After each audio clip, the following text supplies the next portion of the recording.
joining us, Stijn. So we've been talking a lot about seamless customer journeys, and what, in your mind, how does a retailer best deliver a seamless customer journey for consistency? Well, it all starts by understanding, of course, your consumer journeys. So it's about getting your shopper studies being done and getting it the full end-to-end from how does a consumer shop, their first touch point with a brand, with a certain product, with a certain category, and then understanding how the consumer navigates through the whole journey. What are the different touch points? What's the role of the social media in there? What's the role of a retailer site? What's the role of brands in there? What's the role of sampling, etc. So that's probably the starting point.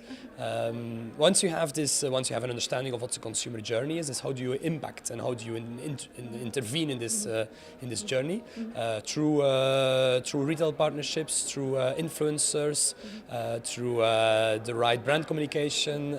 So yeah. Okay. And you've talked a lot there about social media and influencers. How has L'Oréal in the past used social media to engage with its customers?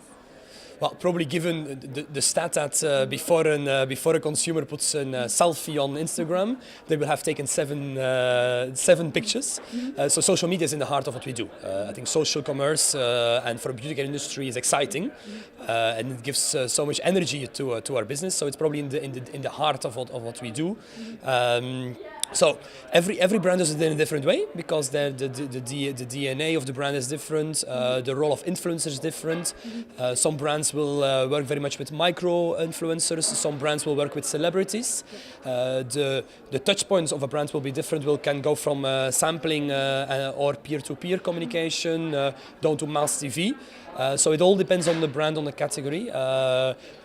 Nice examples are how do we bring London Fashion Week live on social media, on retailer sites, and how do we take the consumer through actually that she or he can feel London Fashion Week behind their screen, behind the desktop, behind the mobile, and how do we then ultimately lead the consumer to buy the product, which the red lipstick she might see on the catwalk of London Fashion Week. Yeah. And what do you think is one of the biggest obstacles that retailers find in getting that seamless customer journey of their customers? It's probably the biggest obstacle is probably to ensure that the experience you want to deliver is actually throughout the whole journey, because ultimately you don't own the journey anymore yourself. Yes, you have your own brand assets, your own brand social media platforms.